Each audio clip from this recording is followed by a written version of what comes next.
Sejam muito bem-vindos ao ITcast, o podcast idealizado pela TecnoIT, que é a empresa líder nacional em inteligência tecnológica e cidades inteligentes. Eu sou a Ana Dias. Eu sou o Marcos Guimarães, seja bem-vindo ao ITcast, seu podcast sobre tecnologia e inovação. Marcos, estou feliz que hoje nós iremos compartilhar a mesa com uma pessoa ilustre, que é autoridade no assunto de projetos. Está conosco na TecnoIT por um pouco mais de 7 anos. Você sabe quem é essa pessoa? Sei sim, Ana. Nosso convidado é o nosso diretor de operações, Saulo Leite. Seja muito bem-vindo, Saulo, ao ITcast. Muito obrigado, Marcos. Obrigado, Ana. Obrigado pelo convite. É um prazer estar aqui com vocês hoje. Saulo, nós que agradecemos, é um prazer compartilhar a mesa com você hoje, ouvir um pouco mais sobre as suas experiências, sobre a sua história. E nada melhor do que começar fazendo aquela pergunta: quem é o Saulo? Eu gostaria que você contasse um pouco sobre a sua vida, sobre a sua trajetória profissional, para que a gente entenda um pouco mais sobre você. Bacana. Bom, Ana, eu sou daqui de Goiânia, sou da mesma cidade que a TecnoIT tem a sua sede, né? Eu morei aqui até os 18 anos de idade, saí de Goiânia para fazer faculdade fora, me mudei para Florianópolis, eu fiz engenharia de controle e automação na Universidade Federal de Santa Catarina. Morei lá por 5 anos, na verdade por 4 anos e meio, porque os meus últimos 6 meses eu passei no México, na cidade de Monterrey, fazendo o meu projeto final de curso. Voltei depois do projeto para o Brasil, isso foi final de 2004, início de 2005, inclusive está completando agora 20 anos que eu fiz a minha colação de grau, 20 anos de formado. E a minha trajetória profissional realmente ela se iniciou numa multinacional alemã chamada Linde. Ela é uma empresa, uma indústria de gases industriais e medicinais, é a líder global no segmento de atuação dela. Eu entrei no programa de trainee da empresa. Era um processo seletivo de 9 mil candidatos, eu fui um dos 9 selecionados, então foi uma experiência bacana. Iniciei em São Paulo, foi o primeiro ano de trainee foi em São Paulo. Saindo desse ano em São Paulo, direcionaram cada um dos 9 trainees para uma área onde identificaram maior potencial. E eu fui direcionado para a área de projetos e foi o começo da minha história nessa área que eu atuo até hoje. Fiquei alocado no Rio de Janeiro, onde era a sede do departamento, e nesses 7 anos que eu passei no Rio, que acho que é até a sua cidade, Sim. Né? Tenho bastante saudade desse período lá no Rio. Eu consegui fazer mais algumas formações acadêmicas. Eu fiz uma especialização na Universidade Federal Fluminense em planejamento de obras de construção e montagem. Foi nesse período também no Rio que eu tirei a minha certificação de gerenciamento de projetos do PMI, que é a certificação PMP. Então, consegui algumas conquistas bacanas nesse período e fui convidado para passar um período na Alemanha, na sede da empresa. E aceitei, obviamente, né? Fiquei lá na Alemanha por 4 anos. Fui com a minha esposa para a Alemanha e lá nossa filha nasceu. Então, isso fez com que a gente decidisse, foi uma decisão difícil, mas nós tomamos a decisão de voltar para o Brasil para que a gente pudesse criar nossa filha aqui perto da família, né? Nós dois somos aqui de Goiânia, então foi quando eu saí da Linde, quando eu voltei para o Brasil, e coincide com o início aqui da TecnoIT. Isso foi 2018, quando eu voltei e quando eu iniciei a minha história aqui na TecnoIT. Muito bom. Bacana. Que bacana. E de lá para cá, assim, como você enxerga a sua atuação, Saulo, na TecnoIT? Como você enxerga a TecnoIT antes e depois do Saulo Leite? Nossa, essa aí dá bastante história para contar. Quando eu entrei aqui na TecnoIT, não existia diretoria de operações, né? O que existia era um departamento chamado pós-venda. Ele não tinha assim uma estrutura ainda muito montada, eram alguns profissionais, devíamos ser pouco mais de 10 pessoas na época.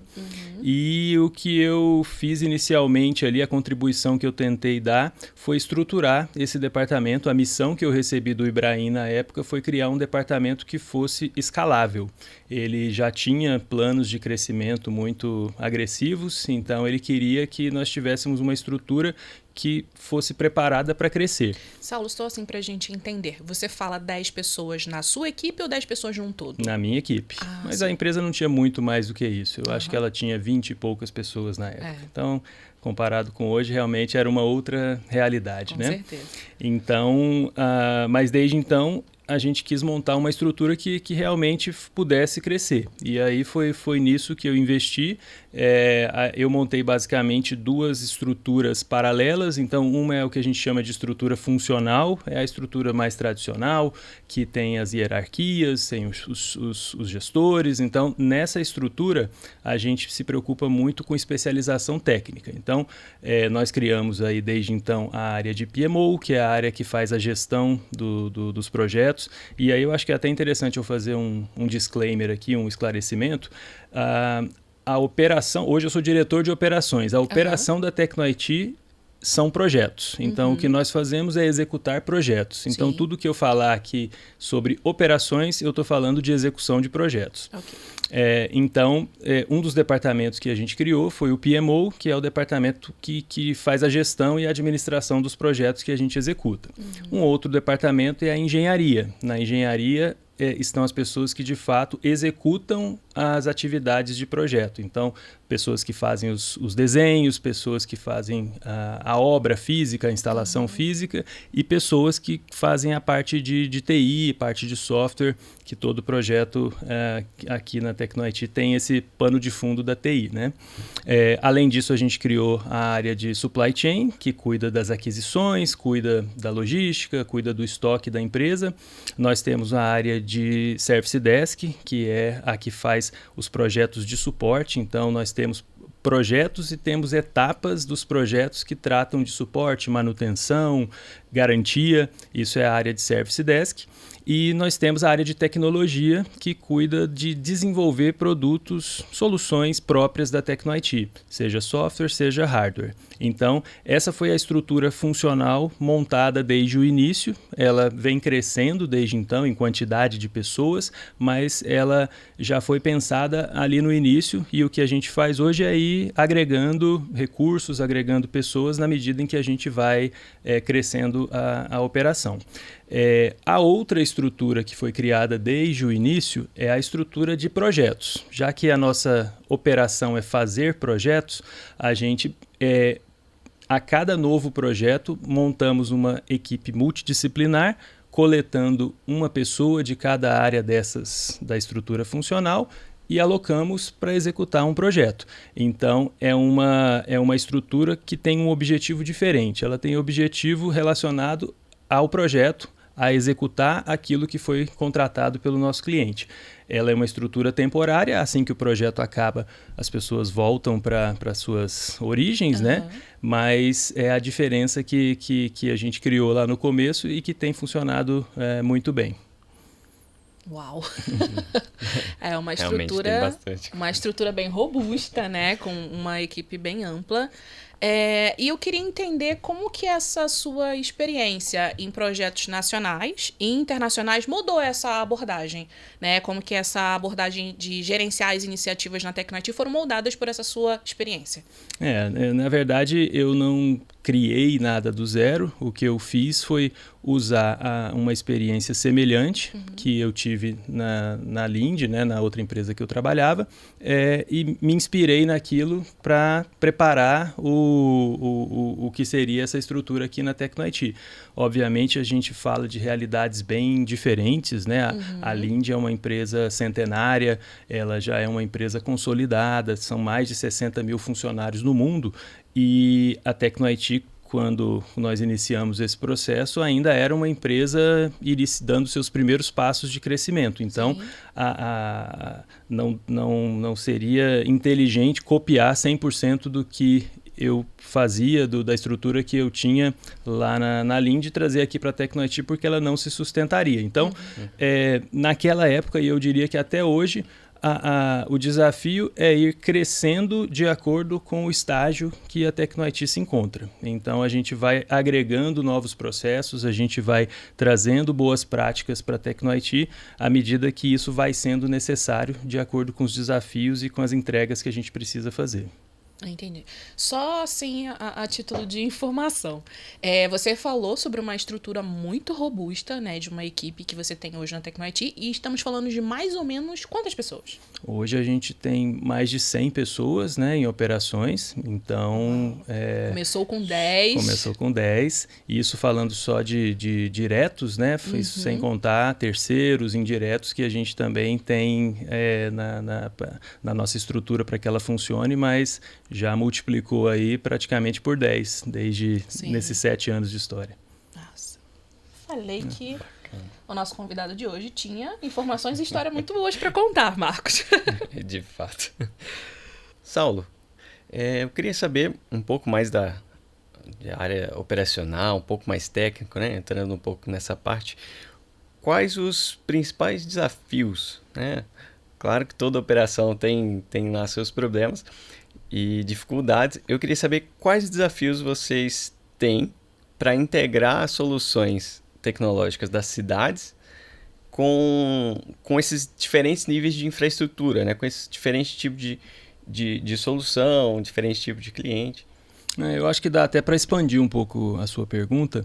As cidades realmente têm níveis de infraestrutura diferentes entre si, e isso é um aspecto muito importante que a gente precisa considerar, mas não é o único, né? O que a gente percebeu com a experiência nesses anos trabalhando com as cidades, vai um pouco além disso. Então, a gente tem cidades que nos contratam com focos diferentes. Então, em algumas cidades, a preocupação inicial é a segurança pública. Em outras cidades, a preocupação inicial é o trânsito, ou pode ser a TI. Então, a gente precisa identificar isso logo no início para que a gente consiga atender as expectativas que cada um coloca em um projeto que parece ser semelhante, mas que, se a gente não entender essas sutilezas, essas expectativas de cada cliente, a gente pode não conseguir o sucesso no final. E vai além também, a gente tem cidades com relevos diferentes, então quando a gente, por exemplo, vai fazer o lançamento de fibra ótica numa cidade em Minas, como Nova Lima, que o relevo é extremamente montanhoso, é completamente diferente de fazer a mesma coisa em Lucas do Rio Verde, no Mato Grosso, que é plano. Então, o desafio técnico também acaba sendo diferente. Então, o que a gente precisa na fase de planejamento é identificar expectativas do cliente, é identificar, como você falou, qual é a infraestrutura disponível que nós temos para iniciar o nosso trabalho e conhecer aquela cidade que a gente vai trabalhar, refletir tudo isso na nossa fase de planejamento e aí a gente aumenta bastante as chances de sucesso naquele projeto.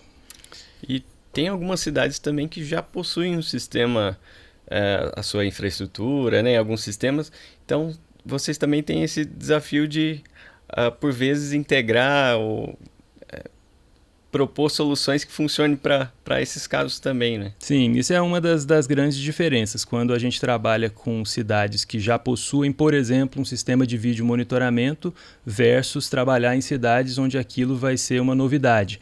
Então, até a forma de ajustar, normalmente nossos escopos possuem uma etapa de treinamento, de operação assistida, até o ajuste desse treinamento ele precisa ser feito. Não pode ser padrão a ponto de tratar da mesma maneira uma cidade, como você falou, que já tem uma infraestrutura e uma outra que está fazendo aquilo pela primeira vez, que vai ser uma novidade tecnológica. Então, realmente, isso é fundamental para garantir o sucesso do que a gente está fazendo.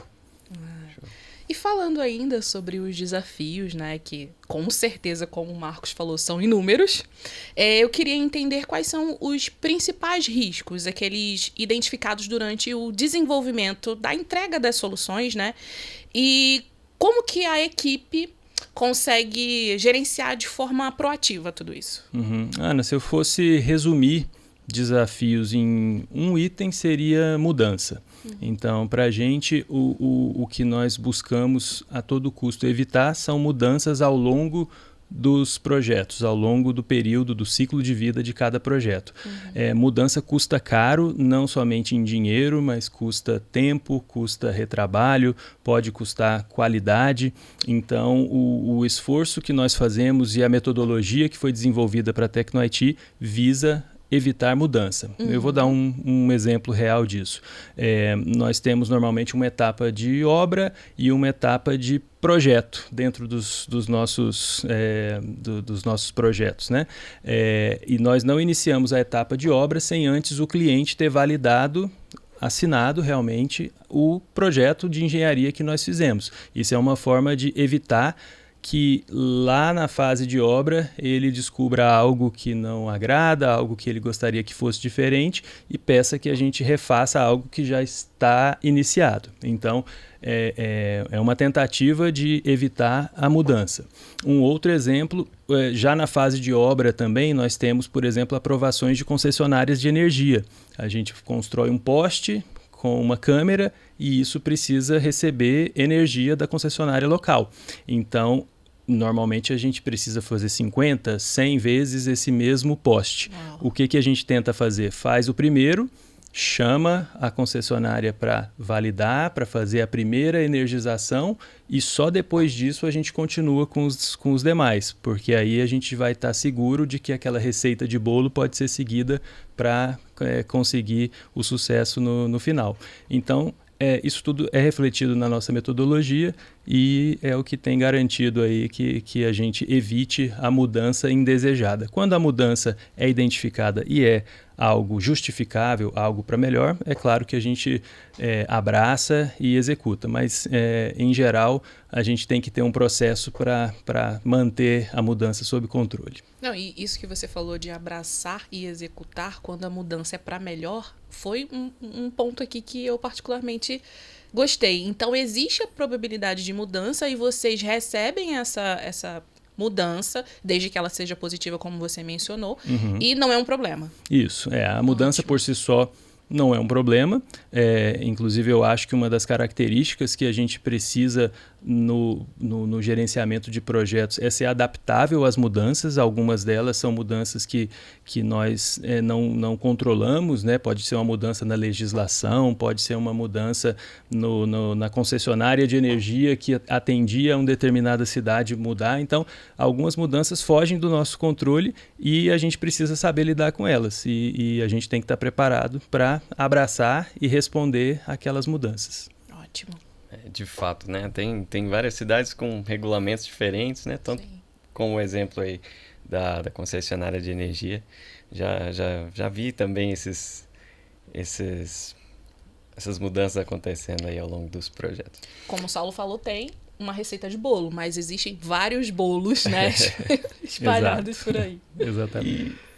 E sabendo que esses imprevistos acontecem, como você estrutura estratégias alternativas para prevenir ou corrigir falhas nessas entregas críticas dentro das operações da Tecnit? Marcos, eu acredito muito em padronização. O que nós temos uma operação complexa porque nós não executamos tudo num único local, numa única cidade. Então, nós temos uma abrangência nacional. Potencialmente, nós podemos executar projetos em qualquer cidade do Brasil. E nós temos em cada cidade um esforço temporário. Ao final, essa equipe se desloca para um outro local. Então, nós não temos base de trabalho em todas as cidades do Brasil.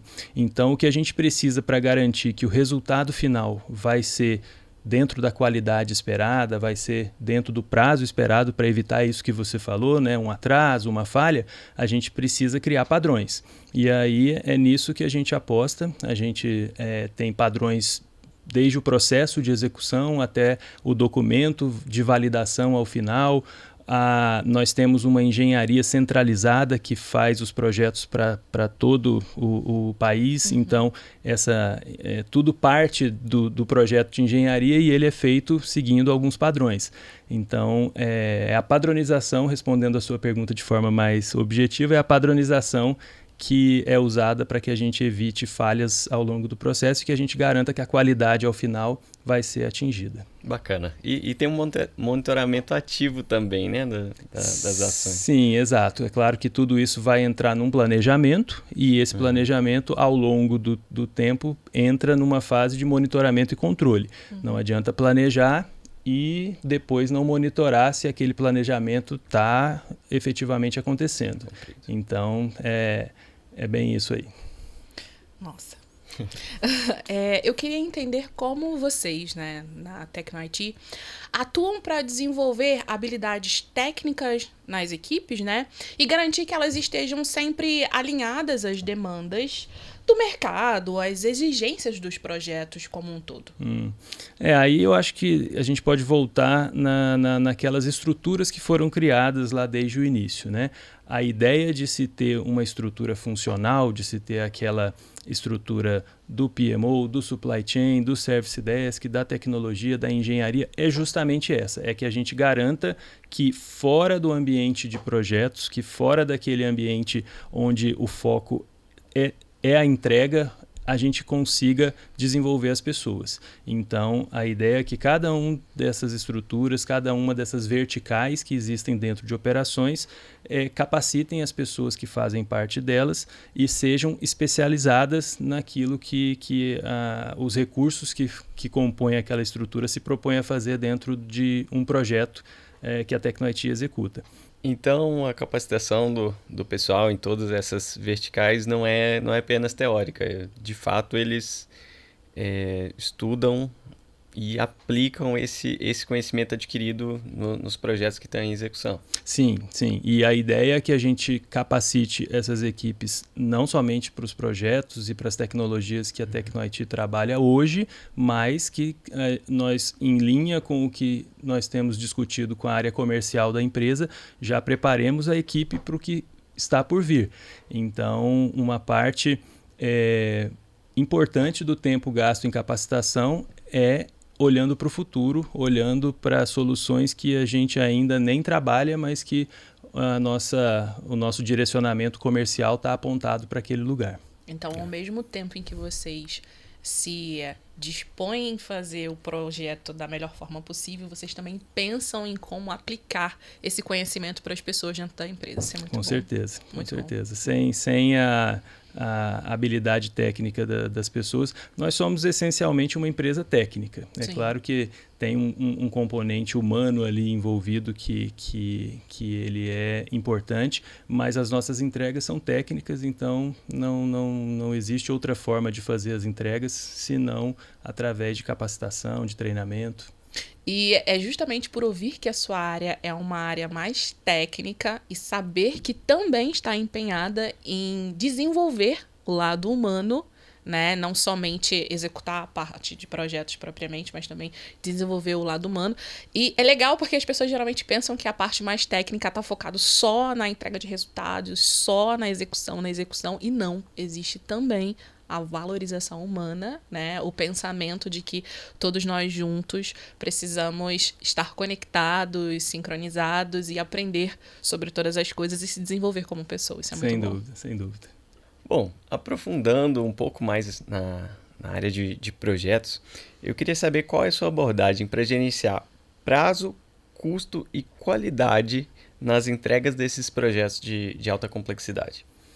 Esses 3 fatores que você comentou no gerenciamento de projetos, eles têm um nome, é o triângulo de restrições. A ideia que se busca nessas 3 dimensões é equilíbrio. Então, se você procurar melhorar um prazo, normalmente você vai afetar o custo ou a qualidade da entrega final. Se você tentar melhorar o custo, normalmente vai ter um impacto negativo no prazo ou também na qualidade. E se você quiser alterar a qualidade, o escopo, você pode ter certeza que vai haver um impacto no prazo ou no custo. Então, a ideia no gerenciamento de projetos é manter o equilíbrio entre essas 3 dimensões. Na TecnoIT, a área de operações recebe essas 3 variáveis como uma entrega da área comercial. Então, para cada novo projeto, para cada novo contrato que a TecnoIT inicia, a área comercial entrega para operações qual é o prazo esperado daquele contrato, qual é o custo que se espera, qual é a verba, né, que nós temos para executar e qual é o escopo que a gente precisa entregar. Então, o que nós precisamos fazer primeiro é garantir que existe viabilidade naquela informação que nós recebemos e representar esses três aspectos do projeto no nosso planejamento e, a partir daí, através, como eu comentei anteriormente, de monitoramento, de controle e garantindo a cada etapa do projeto que a gente tem um equilíbrio saudável dessas três variáveis. Sim. Saulo, enquanto especialista em gestão de projetos, né, nós já vimos que você tem habilidades ótimas, mas e aquilo que vai além do técnico, né? A gente quer entender como que você se posiciona estrategicamente para ir além da parte operacional. Ana, eu entendo que o papel de um diretor que trabalha com gerenciamento de projetos é definir uma metodologia que possa ser aplicada pela equipe operacional. Então, o que eu tento fazer aqui na TecnoIT é isso. Me aproveitando das experiências que eu já tive, inclusive atuando como coordenador de projetos, como gerente de projetos, eu tentei trazer uma metodologia que nós entendíamos ser adequada e ser eficiente para conduzir os nossos projetos aqui da empresa. Entendi. E você pode compartilhar com a gente alguma ação específica que você implementou e que gerou resultados tangíveis para a TecnoIT? Eu acho que eu posso fazer um paralelo com algo que eu conheci lá na minha experiência na Alemanha. Lá eu trabalhava com projetos de plantas industriais, né? E eu trabalhava num departamento que cuidava das plantas menores e padronizadas. Então, o objetivo que eles tinham lá era reduzir o custo a partir da padronização, algo que a gente já conversou aqui antes. Mas é complicado também padronizar um projeto de uma planta industrial, porque a cada local você tem um terreno disponível diferente, você tem uma demanda diferente de um cliente. Então, qual foi a ideia que eles tiveram? Quebrar uma planta em componentes, em módulos, e o que seria padronizado seriam esses módulos individualmente. E na hora que você recebe um novo projeto de uma planta para ser executada, a ideia é fazer um quebra-cabeça desses módulos que são padronizados e a engenharia necessária é muito minimizada, você passa a se preocupar só com a interface entre um módulo e outro. Bom, trazendo isso para a realidade da TecnoIT, não é muito diferente. Nós falamos anteriormente que a cada cidade, por exemplo, que nós chegamos, a infraestrutura é diferente, o interesse do cliente é diferente. Então, qual foi a estratégia pensada? Aqui na TecnoIT nós também vamos quebrar o nosso escopo, os nossos contratos em módulos. Por exemplo, nós temos clientes que querem só a solução de vídeo monitoramento. Nós temos outros clientes que querem o Wi-Fi. Alguns clientes querem as duas coisas e mais uma rede de fibra ótica. Então nós criamos módulos para cada uma dessas soluções que nós podemos entregar. E aí cada módulo desse foi feita uma padronização. A padronização são os processos que a gente precisa executar para aquele módulo, são os documentos que nós precisamos gerar para cada um desses módulos, e aí foi algo inspirado no que eu vivi nos projetos na Alemanha, em projetos industriais, mas que nós pudemos aplicar aqui, e é dessa forma que até hoje a gente executa os nossos projetos aqui na TecnoIT. Bom, entendemos como a gente tem aí o gerenciamento de projetos, né, os processos na TecnoIT. Fiquei curioso, inclusive, com os desafios de futuro, visão de futuro das áreas que você gerencia ali, né, que você tem sob a sua direção. E, diante disso, queria ver qual a sua visão de futuro, né, para as áreas de operações, engenharia, supply chain, service desk e o PMO, né? Nos próximos 5 anos aí, considerando que temos desafios, né, na atualidade, e que o mercado tá sendo construído aí, precisa ser construído de uma forma mais eficiente e estratégica também. Eu acho, Marcos, que a gente não pode escapar de falar de inteligência artificial. Com certeza já está mudando, já mudou e vai continuar mudando a forma com que a gente executa nossos projetos, a forma com que um departamento de operações acontece nas empresas, mas a visão que eu tenho é que ela vai se limitar a aspectos secundários do gerenciamento de projetos. Então, a gente está falando aí desde gerar atas de reunião, a identificar padrões, a propor soluções de melhoria contínua, que eu considero importantes, mas ainda considero como secundárias num ambiente de gerenciamento de projetos. Eu li um tempo atrás um artigo que falava que os projetos são feitos para dar errado, porque um projeto ele é uma eterna competição de recursos. Então você tem um cliente tentando maximizar para o seu lado o aspecto financeiro e um fornecedor também tentando maximizar, competição por recursos financeiros. Dentro da própria empresa, você tem uma competição de equipes. Eu quero que o melhor recurso trabalhe na minha equipe e o outro quer que fique na equipe dele. Então, o fornecedor tem vários clientes para atender. Cada um deles tem um problema emergencial que pede prioridade. Então, nós estamos competindo sem saber pelos recursos do nosso fornecedor de um equipamento que está também tendo que atender um outro cliente dele. Então, nesse ambiente, gera-se muitos problemas, gera-se muita necessidade de negociação. E onde eu acho que a inteligência artificial nunca vai conseguir chegar. É onde o humano ali tem papel fundamental hoje, vai continuar tendo, na habilidade de negociar os recursos, que é algo característico desse mundo de projetos, desse mundo do negócio da Tecno-IT, e que uma inteligência artificial não vai ser capaz de substituir o humano. Sim, é uma fala que até o Ibrahim fez e que eu concordo, que deixe para os humanos aquilo que é dos humanos e deixe para o robô ou para a inteligência artificial aquilo que pertence ao robô e à inteligência artificial. E realmente, humanos fazem coisas extremas, são capazes de fazer muito mais. Então, aquilo que é para o robô, a gente deixa para o robô fazer. Mas o protagonismo continua sendo do humano. Com certeza, isso aí, sem dúvida. Saulo, também falando, né, de visão de futuro, sobre as áreas, eu queria entender, com essa sua sólida trajetória aqui, né, nacional e também internacional, eu quero entender quais são as suas experiências liderando operações em diferentes setores, né? E qual seria o principal conselho que você daria para quem está começando, que deseja se destacar na área de operações? Ana, eu vou falar o que deu certo para mim. Uhum. Eu sempre fui uma pessoa, desde pequeno, não é só depois de ter iniciado a vida profissional, mas eu sempre fui uma pessoa mais de observar do que de falar. Uhum. Então, isso eu acabei aplicando na minha trajetória profissional, de observar muito as pessoas, e para crescer eu observava muito o comportamento da pessoa, do cargo que eu queria ocupar.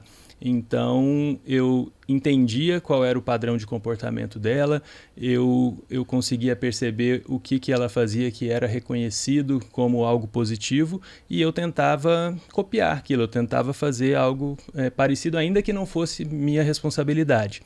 Eu tentava ajudar no que eu pudesse as responsabilidades daquela pessoa, e com isso eu acabava sempre estando preparado para ocupar aquele cargo quando surgia uma oportunidade. Então, se eu pudesse dar um conselho para alguém, tente observar e copiar os bons comportamentos, os bons padrões comportamentais da pessoa que ocupa o cargo que você quer chegar um dia. Se você pudesse listar 2 habilidades ou atitudes que você considera que são essenciais para construir uma carreira sólida e de sucesso na área de operações, na área de projetos, né? Quais seriam as 2? Eu diria que adaptabilidade e resiliência. As duas têm o mesmo núcleo da resposta. A área de operações, ela é uma área, como a gente comentou anteriormente, onde se tem muito desvio de rota ao longo do caminho. Por mais que a gente faça planejamento, por mais que a gente tente controlar o que vai acontecer, o mundo não deixa que a gente controle, ele não permite ser controlado. Então, nós precisamos entender que é por isso que a gente existe, é por isso que existe uma área de gestão de projetos, que existem uma organização para fazer com que um projeto aconteça, é para conseguir identificar previamente esses riscos, depois que eles se materializarem, que a gente consiga tratar e não entender isso como um problema, entender isso como parte da responsabilidade que nós temos para executar um projeto. Então a gente precisa ser adaptável, a gente precisa ser resiliente e conseguir conviver com os desvios de rota que vão ser encontrados pelo caminho. E isso muito me lembrou uma fala que eu ouvi recentemente, que dizia que só improvisa quem tem provisão e só tem provisão quem tem conhecimento. E é justamente disso que você está falando. Muito verdadeira essa frase. Bom, para a gente encerrar, para a gente finalizar, se você pudesse, Saulo, resumir em uma palavra toda a sua trajetória profissional, de vida e o legado que você pretende deixar, qual seria essa palavra? É uma pergunta difícil, mas eu diria que é dedicação. Eu acho que eu consegui estar onde eu estou hoje, eu consegui chegar onde eu cheguei, basicamente porque eu me dedico de corpo e alma em tudo que eu me proponho a fazer. Então, desde muito novo, eu sempre quis trilhar um caminho de sucesso e eu me dediquei bastante para isso, e eu acho que hoje a recompensa acaba vindo para quem se dedica, para quem se esforça para chegar onde quer chegar. Muito bom. E eu posso fazer uma pergunta também para fechar? Claro. Eu queria saber se depois de tudo isso que você viveu, de todos esses anos, de toda essa experiência, você faria tudo de novo? Com certeza. Muito bom. É sobre isso, a gente fazer aquilo que a gente gosta, acreditar naquilo que a gente faz e no final ter certeza de que faria tudo de novo, justamente porque gosta do que faz. E ser grato, né? Nós precisamos ser gratos pela trajetória que a gente constrói e mesmo o que a gente na época considera como um problema, considera como algo aparentemente negativo, depois tem um retorno, você aprende alguma coisa, então a gente precisa ser grato com tudo que acontece. Saulo, obrigada por esse momento, obrigada por compartilhar conosco toda a sua experiência, a sua trajetória, por nos mostrar que a operação, projetos, não é só aquela parte teórica, técnica, a parte de execução, mas tem a ver com pessoas, tem a ver com desenvolvimento, tem a ver com planejamento, obviamente, mas principalmente tudo isso que você mostrou aqui pra gente hoje me fez pensar o quão brilhante é realmente essa área, o quão fantásticos são as coisas que vocês realizam, cada coisa que vocês planejam, executam, tem todo um processo, e ainda que as coisas no meio do caminho precisem ser reajustadas, vocês têm ali conhecimento, habilidade técnica, e conseguem fazer com que as coisas voltem ao eixo, e isso é muito bom.